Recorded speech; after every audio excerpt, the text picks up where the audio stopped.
Je vais passer la parole maintenant à Barbara Carnevali, que je suis très heureux d'accueillir ici, qui est chargée de recherche en philosophie à l'Université de Pise et également boursière actuellement au sein du Centre Littérature et Morale dirigé par Jean-Charles Darmon, qui l'a présenté rapidement tout à l'heure.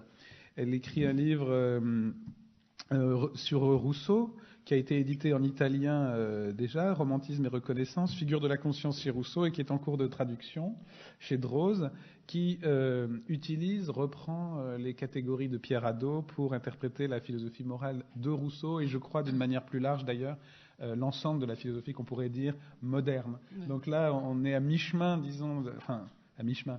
Il n'y a pas de chemin, il n'y a peut-être pas de borne sur ce chemin, mais entre la philosophie ancienne et contemporaine, et sans doute en rejoignant aussi les deux pôles de ce chemin. Donc merci beaucoup, merci. Et donc je vous passe la parole tout de suite. Merci de l'invitation.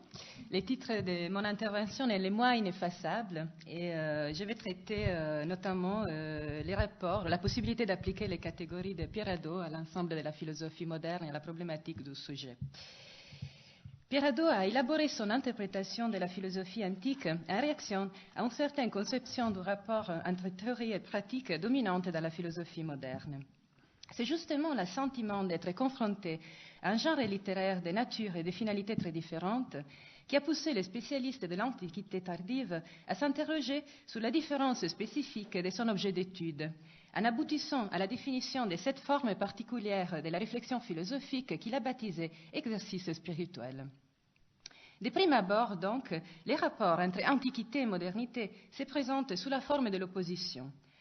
Pierre Hadot date la transition entre les deux modèles métaphilosophiques de la scolastique médiévale, qui, en assignant à la religion chrétienne le rôle du seul légitime modus vivendi et à la philosophie celui d'Ancilla Theologiae, voué à la spéculation abstraite, a marqué irréparablement les divorces entre manière de vie et philosophie. Cette division des tâches s'est ensuite transmise à l'âge moderne et a conservé sa validité même après l'émancipation du discours philosophique de la théologie.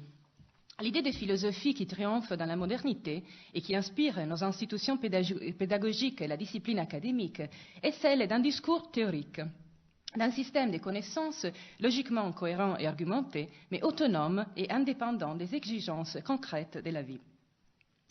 Dans la perspective de Pierre Hadot, toutefois, les rapports entre antiquité et modernité ne se réduisent pas à l'exclusion réciproque. Bien que sous une forme cachée et minoritaire, la tradition antique a survécu jusqu'aujourd'hui, et son enseignement est encore reconnaissable chez des penseurs qui ont refusé les modèles dominants de philosophie.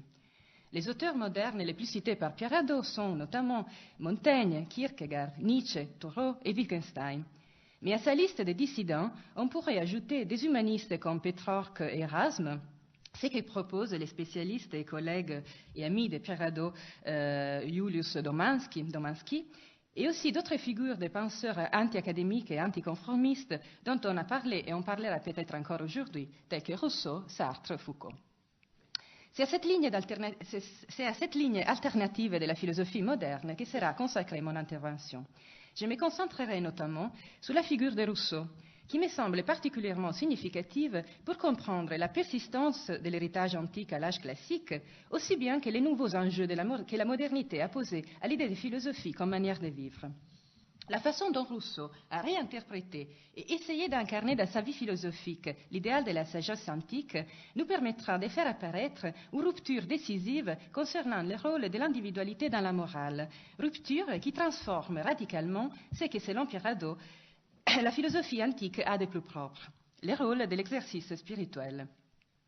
Nous pouvons pressentir la puissance de cette transformation dans la distance séparant des genres littéraires qui sont souvent comparés en raison de leur nature autoréflexive et du fait qu'ils s'expriment tous les deux à la première personne, les upomnemata et l'autobiographie.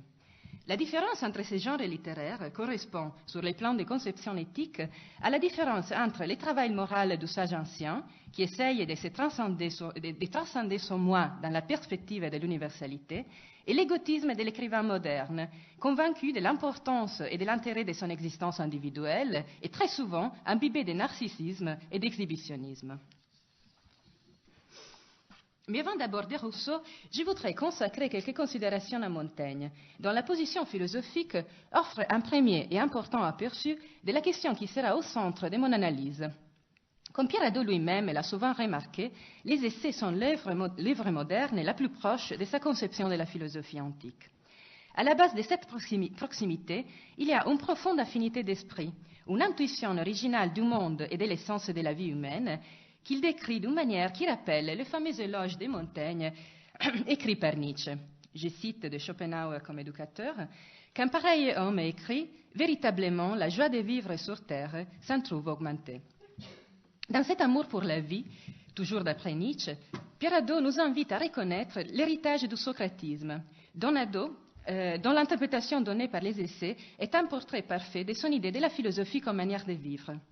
Socrate y apparaît comme le sage aimant la condition humaine dans toutes ses formes, les plus élevées et les plus humbles, le sage qui supporte avec autant de grâce la condamnation à mort que les caprices de sa femme, qui est prêt à faire la guerre pour défendre son pays ou à s'abandonner à ses extases contemplatives au milieu d'une foule, mais aussi à danser ou à jouer avec des enfants. Montaigne partage la même attitude à l'égard de la vie humaine. Il l'étudie avec curiosité et intérêt dans toutes ses manifestations, et tout en reconnaissant ses limites et ses faiblesses, il apprend à l'accepter avec joie. C'est ainsi que sa recherche de sagesse devient un art de l'existence. Pierre Hadot a adopté la devise de Montaigne sur le métier de vivre, et dans l'épigraphe de Qu'est-ce que la philosophie antique, il a placé le fameux passage « Je n'ai rien fait d'aujourd'hui, quoi avez-vous pas vécu ?» C'est non seulement la fondamentale, mais la plus illustre de vos occupations. Mais la présence de la philosophie antique dans les essais ne se limite pas à cette inspiration généralement socratique. Elle se concrétise aussi dans la fréquentation assidue des auteurs classiques, qui inspirent presque chaque méditation de Montaigne et qui reviennent dans les innombrables citations, allusions et anecdotes tissant ces pages. Parmi les sources les plus riches, on trouve les philosophies hellénistiques, dans lesquelles Montaigne puise d'une manière tellement proche de l'exercice spirituel qu'il serait possible de donner même cette signification au mot essai, qui renvoie, comme on le sait, aux idées de tentative et d'effort. L'exercice de Montaigne consiste dans la méditation répétée des dogmes du stoïcisme, de l'épicurisme et du scepticisme. Il n'est pas important d'ouvrir ici la question épineuse de la dette spécifique envers ces différentes traditions, qui sert à installer dans les moi une connaissance plus approfondie de la nature véritable des choses. Cette connaissance, à son tour, est la condition théorique indispensable de la sagesse pratique, parce que ce n'est qu'en reconnaissant et en acceptant sa véritable place dans l'ordre du tout que le sujet peut apprendre à transformer ses attitudes individuelles, pensées, passions, habitudes, et à se façonner dans la perspective du bonheur. La proximité entre la méditation de Montaigne et la tradition étudiée par Pierre Hadot est évidente, entre autres, dans l'essai « Comment philosopher, c'est apprendre à mourir », dont je vais en citer un passage qui me semble particulièrement représentatif. Il est incertain où la mort nous attendons-la partout. La préméditation de la mort est préméditation de la liberté. Qui a appris à mourir, il a désappris à servir. Il n'y a rien de mal en la vie pour celui qui a bien compris que la privation de la vie n'est pas mal. Le savoir mourir nous affranchit de toute subjection et contrainte. Et pourtant, c'est justement en plein milieu de ces considérations inspirées de l'enseignement d'Épicure et d'Épictète qu'émerge chez Montaigne un élément tout à fait inédit pour les antiques. La voix d'un moi individuel qui réclame de l'attention pour sa singularité particulière, empirique et contingente. Cette voix privée use de la méditation morale sur le thème de la mort pour nous raconter avec complaisance les circonstances précises de sa naissance. J'ai naquis entre 11h et midi le dernier jour de février 1533. Comme nous comptons à cette heure, commençons là en janvier. Il n'y a justement que 15 jours que j'ai franchi 39 ans. Il m'en faut pour le moins encore autant. C'est juste un échantillon du tropisme que j'appellerais autobiographique, en entendant l'autobiographie moins comme un récit historique de nature romanesque que comme un discours consacré à sa propre vie individuelle dans sa contingence empirique. Montaigne justifie l'importance et l'intérêt de cette forme de discours par un souci de vérité, car il n'y a d'autre accès possible à la connaissance de l'homme que la connaissance de soi-même. mais il est aussi tout à fait conscient de la nouveauté et des risques de son entreprise qui rompt avec les conventions de son temps. Je cite, « La coutume a fait les parler des soi vicieux et les prohibe obstinément à un de la ventance qui semble toujours être attachée au propre témoignage. Et cependant, Montaigne ajoute « Il faut passer par-dessus ces règles populaires de la civilité en faveur de la liberté et de la vérité. » Il est important de rappeler que les conventions rhétoriques dominantes à l'époque de Montaigne étaient fondées sur l'autorité et l'exemple des anciens, Aristote, Cicéron et Plutarque, entre autres, et présupposaient à leur tour une assumption morale généralement partagée. Tout discours sur soi est une forme de vantardise, une exaltation orgueilleuse et illégitime du moi individuel, qui ne mérite en tant que tel aucun intérêt. La morale chrétienne, par l'autorité d'Augustin, a appelé ses penchants à l'autocélébration et à l'autoglorification amour-propre, et lui a attribué les rôles du péché originel de la conscience. Mais la condamnation chrétienne n'est fait que reproduire sous forme religieuse l'interdiction de la morale antique. Suffirait à l'éprouver la réaction presque unanimement scandalisée des premiers lecteurs des essais, dans laquelle convergent les blâmes d'un humaniste comme Scaligère et celui d'un augustinien comme Pascal. À ces derniers, on doit notamment la formule tranchante « les sots projets qu'il, Montaigne, a eu de se peindre ». Certes, on pourrait répliquer que même des auteurs antiques, comme Sénèque ou Marc Aurèle, ont parlé et écrit d'eux-mêmes. Mais comme Pierre Hadot l'a toujours précisé, et notamment à propos des rapprochements entre sa notion d'exercice spirituel et la notion de culture de soi de Michel Foucault, pour la philosophie antique, le discours à la première personne est seulement un outil, le vecteur d'un processus d'universalisation. La vraie finalité de l'exercice spirituel est de transcender la composante la plus particulière et donc insignifiante du moi, pour lui permettre de retrouver sa vocation universelle en convergeant avec les principes rationnels qui régissent la nature.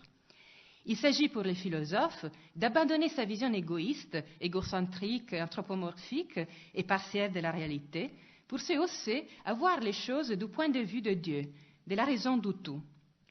Or, les gestes autobiographiques inaugurés par Montaigne se fondent justement sur la légitimation et l'affirmation de cette composante particulière et insignifiante du moi, qui constituait les cibles de l'exercice moral des anciens.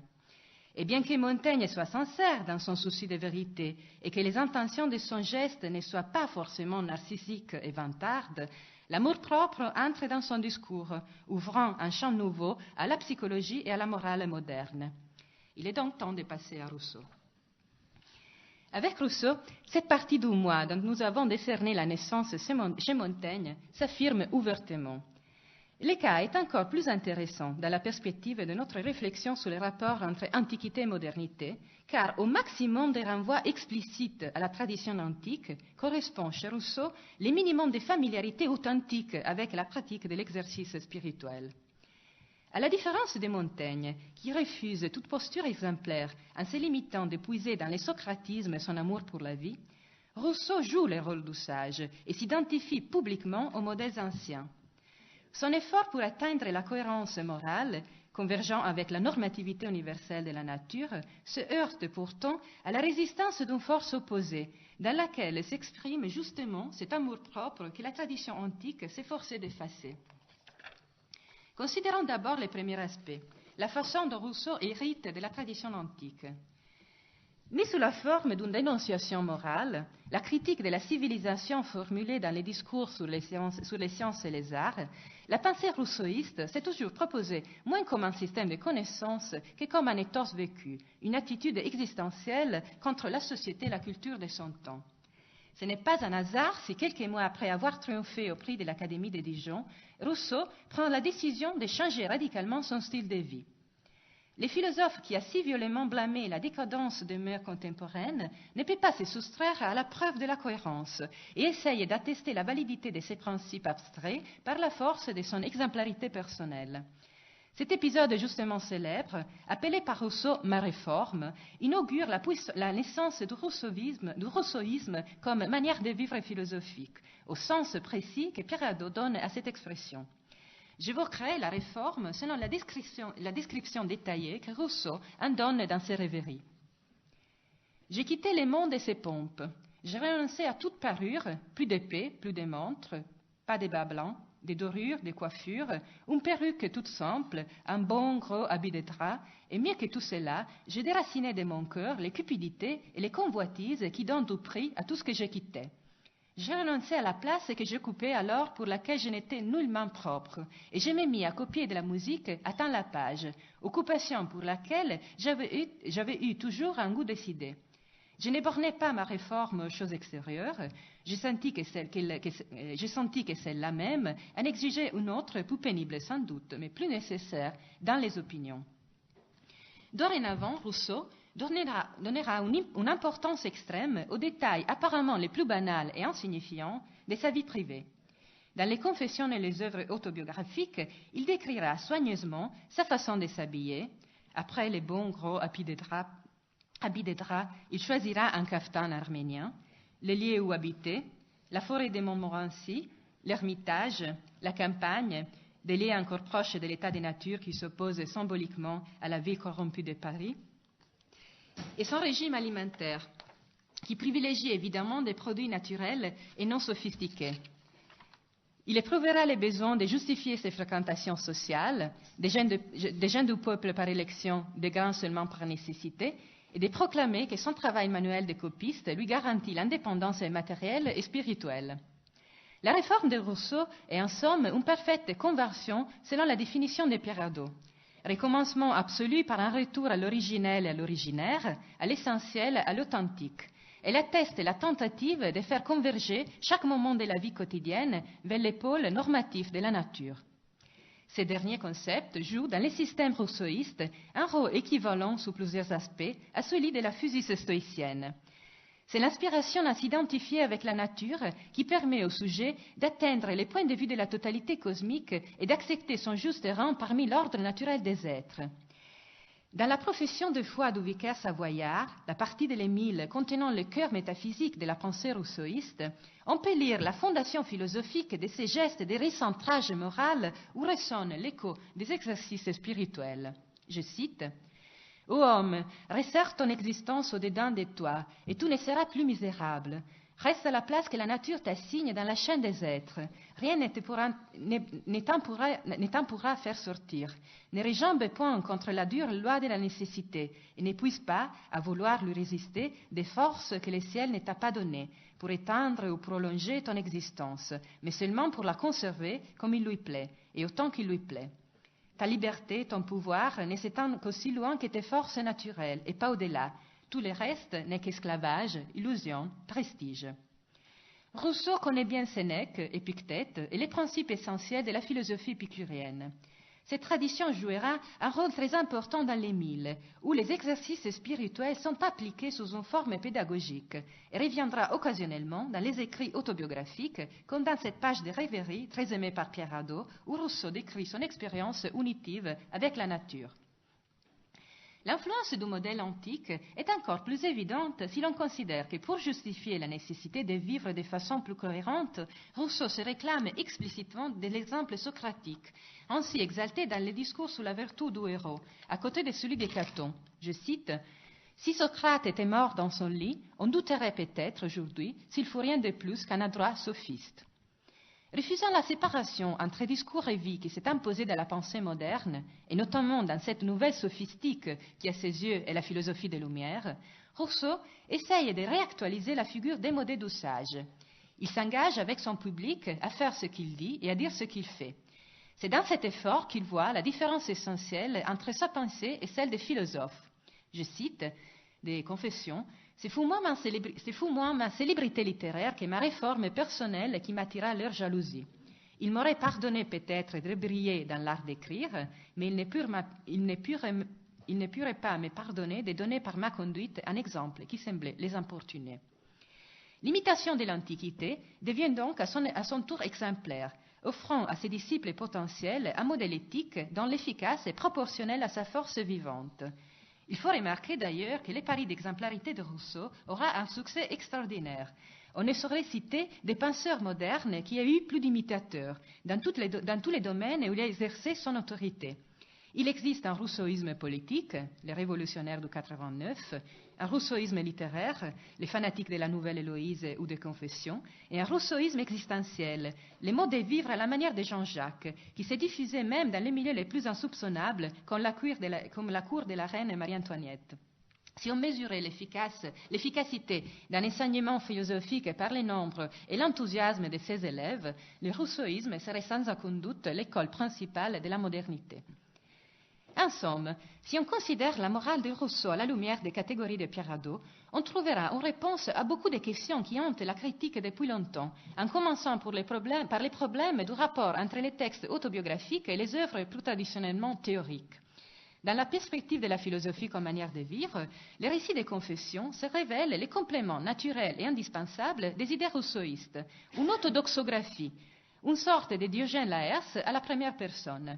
Il ne faut pas s'étonner, en outre, que les problèmes du rapport entre théorie et pratique aient toujours représenté un point critique de la réception du rousseauisme, au point que, encore aujourd'hui, le personnage de Jean-Jacques est l'antonomase populaire de l'incohérence. D'une certaine façon, Rousseau a recherché et mérité ce destin. Dénonçant des contradictions entre sa pensée et son comportement, ses ennemis ont simplement pris à la lettre sa posture exemplaire. Telle était par exemple l'intention de Voltaire dans Les Sentiments des citoyens quand il rappelait au public que l'auteur de l'Émile avait abandonné tous ses 5 enfants, ou quand il s'est moqué de Rousseau en cafétan arménien, moins semblable à un sage ancien qu'un saltimbanque. Ajoutant par amour de l'hyperbole que ce débauché avait même tué sa belle-mère, Voltaire exagérait bien sûr, mais son propos était bien visé. L'homme qui adopte la vocation antique de la philosophie s'expose tout naturellement aux critiques de sa manière de vivre. La remarque de Voltaire sur les saltimbanques, fine comme d'habitude, nous conduit à l'autre côté du rapport de Rousseau à la tradition antique. L'explosion de cette différente conception de l'individualité, fondée sur la passion de l'amour-propre, que j'ai appelée égotiste ou narcissique.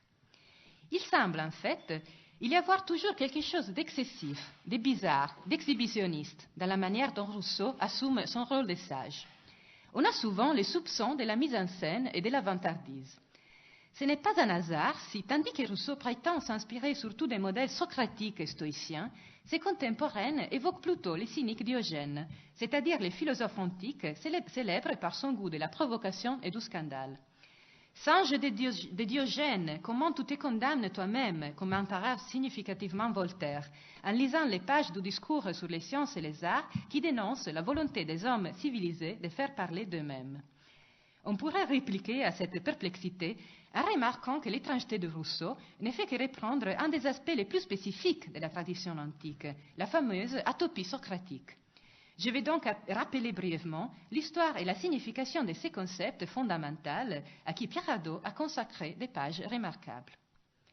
Atopos et atopie sont les mots qui reviennent fréquemment dans les dialogues de Platon pour décrire les caractères de Socrate, en particulier dans les fameux éloges prononcés par Alcibiade dans les banquets.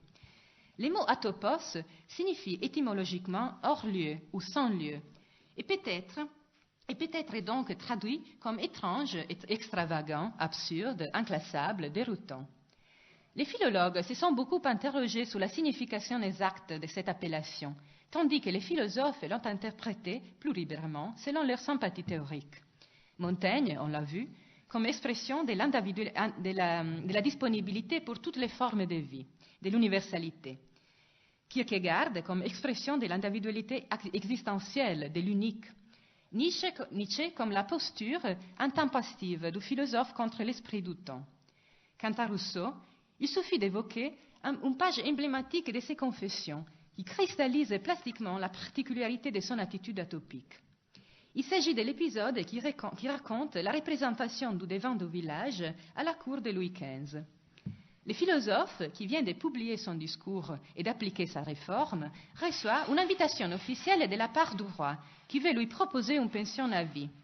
C'est un moment clé, symboliquement crucial de la vie philosophique de Rousseau. Et voilà comme Rousseau lui fait face.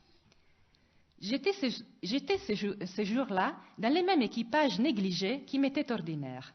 Grande barbe et perruque assez mal peignée. Prenant ces défauts de décence pour un acte de courage, j'entrai de cette façon dans la même salle où devaient arriver peu de temps après les rois, la reine, la famille royale et toute la cour. J'allais m'établir dans la loge où me conduisit Monsieur de Curie, et qui était la sienne. C'était une grande loge sur le théâtre vis-à-vis une petite loge plus élevée, où se plaça le roi avec Madame de Pompadour. Environné des dames et seul d'hommes sur le devant de la loge, je ne pouvais douter qu'on ne me mis là précisément pour être en vue. Quand on est allumé, me voyant dans cet équipage au milieu des gens tous excessivement parés, j'ai commencé d'être mal à mon aise. Je me demandais si j'étais à ma place, si j'étais mis convenablement. Barbe longue, cheveux mal peignés, parure intentionnellement négligée, il ne manque rien au cliché de l'artiste en révolte contre la société qui sera consacrée par le romantisme et le décadentisme et que nous retrouvons aujourd'hui dans l'image populaire du génie, qu'on pense aux icônes de Beethoven et d'Einstein, ou dans les attitudes faussement provocatrices de rockstars. Certes, au moment où Rousseau fait ses gestes, la révolte romantique n'est pas encore devenue un cliché. Ce qui pour nous, habitués au stéréotype de la rébellion, n'est plus transgressif, l'était énormément à l'époque de Rousseau, dans la société des cours du XVIIIe siècle. La recherche intentionnelle du scandale dans la société de la formalité est une des conditions des possibilités du rousseauisme comme phénomène culturel. Bref, si Rousseau s'est approprié la topie, il l'a fait en extrémisant jusqu'au bout son potentiel d'extravagance et d'excentricité. Même Spinoza vivait retiré en faisant un simple travail manuel, mais son choix de véritable stoïcien était mûri dans l'ombre et dans la modestie. Mon départ, ma décision fit du bruit, tout Paris en parlait, nous répète en revanche sans arrêt Rousseau. Plus qu'à rappeler la cohérence et l'authenticité du sage ancien, son attitude semble anticiper le dandysme. Et dans cette différence, on perçoit une conception totalement nouvelle de la valeur de l'individualité et du moi particulier.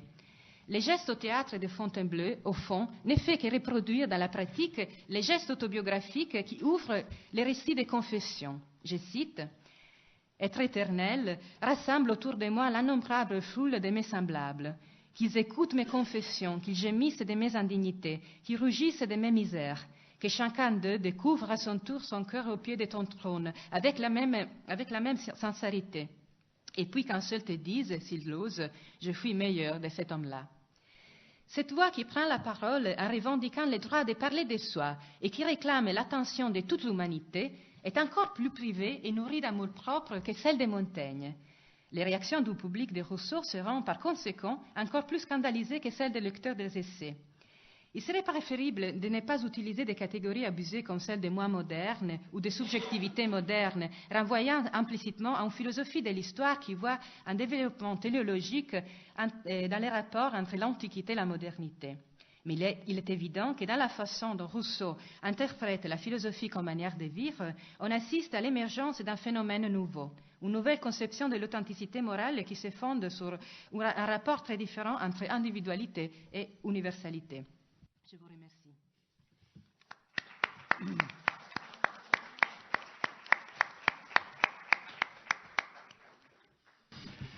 Merci beaucoup pour cet exposé qui, sur Rousseau, nous a fait sentir à la fois la force et la difficulté d'une transposition du modèle du sage et de la philosophie comme manière de vivre à l'époque moderne. Et je pense qu'on va aller dans cette variation historique sur ce thème transhistorique très loin dans ces tensions et ces contradictions. Donc on a le temps pour quelques questions avant la pause que nous ferons ensuite et avant donc la troisième conférence de cette matinée. Donc s'il y a des questions, oui, on va passer le micro. Je rappelle que le micro c'est plus pour l'enregistrement que pour simplement le son.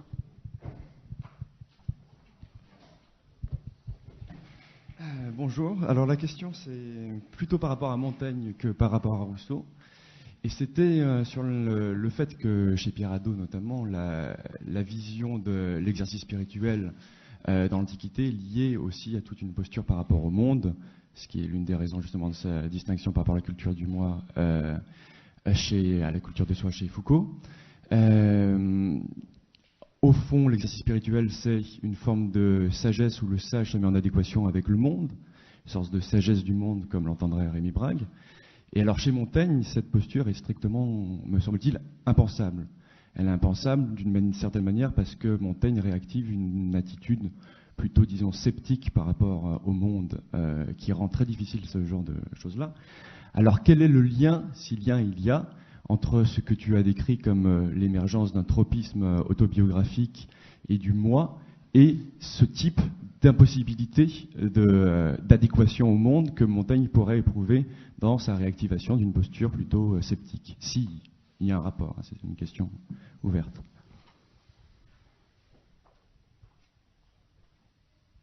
Je suis tout à fait d'accord. Je pense que si on interprète l'exercice spirituel comme la tentative de replacer, de recentrer les moi dans les tout et et surtout d'effacer la conception égocentrique et anthropomorphique, on peut lire comme ça l'essai le plus célèbre et plus important d'un point de vue philosophique, qui est l'apologie de Raymond Sebon, qui est toute une critique de la vision en fait égocentrique des choses. Donc c'est une forme de long exercice spirituel à mon avis. C'est tout à fait vrai ce que vous avez dit en spécifiant le rôle du scepticisme, mais je pense quand même qu'on peut retrouver l'esprit authentique de l'exercice spirituel dans l'entreprise de Montaigne, qui en même temps cohabite avec ce tropisme naissant vers la légitimation de la partie la plus privée et particulière du moi. Merci. D'autres questions?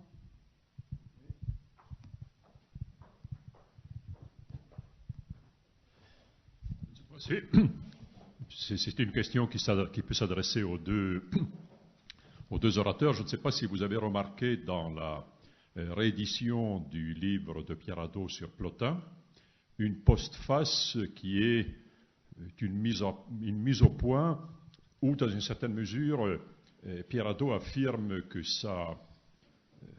sinon son identification, en tout cas sa sympathie au sens fort du mot pour la pensée de Plotin, était en partie fondée à l'origine sur un équivoque, dans le sens où cette approche traditionnelle et antique, en particulier telle qu'on la retrouve chez Plotin, implique un certain type de détachement radical par rapport au monde, qui pour Pierre Hadot, sympathisant avec une approche romantique des choses, n'est pas vraiment acceptable. Et donc lui-même a été amené à faire une mise au point sur la manière dont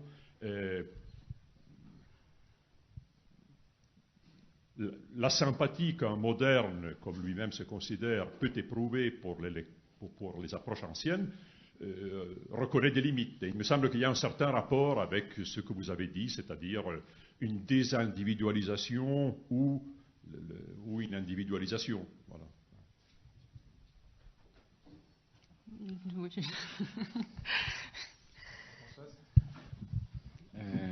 Oui, enfin, concernant Plotin, effectivement, cet auteur pose de manière particulièrement aiguë la question de savoir comment on peut s'en inspirer, comment on peut faire retour vers les anciens.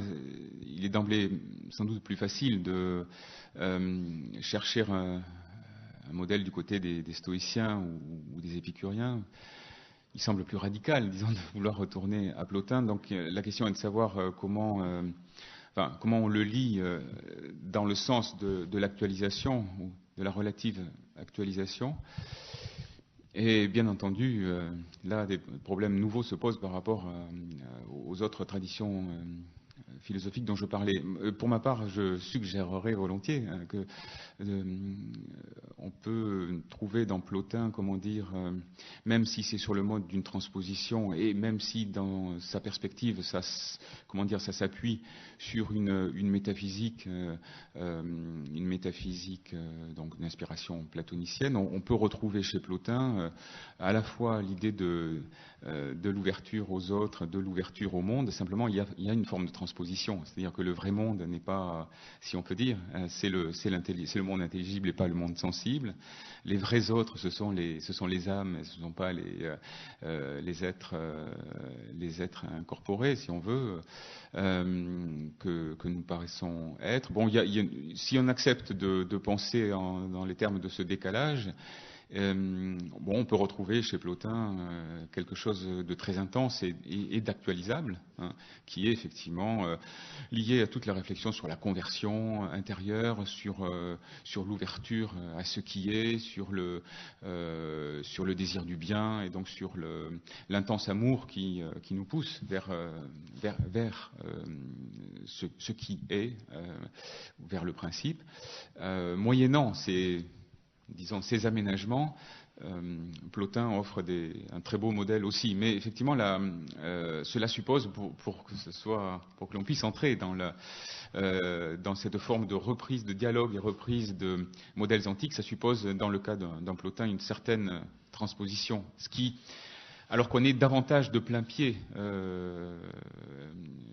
chez les stoïciens et les épicuriens, parce qu'il y a un certain nombre de dogmes et de pratiques ordonnées à ces dogmes qui semblent pouvoir être reprises telles quelles. Mais au fond, cela est relativement trompeur, parce que, j'en finis, mais en un sens, il est intéressant aussi de s'interroger sur les plus radicaux, les plus étranges des philosophes anciens.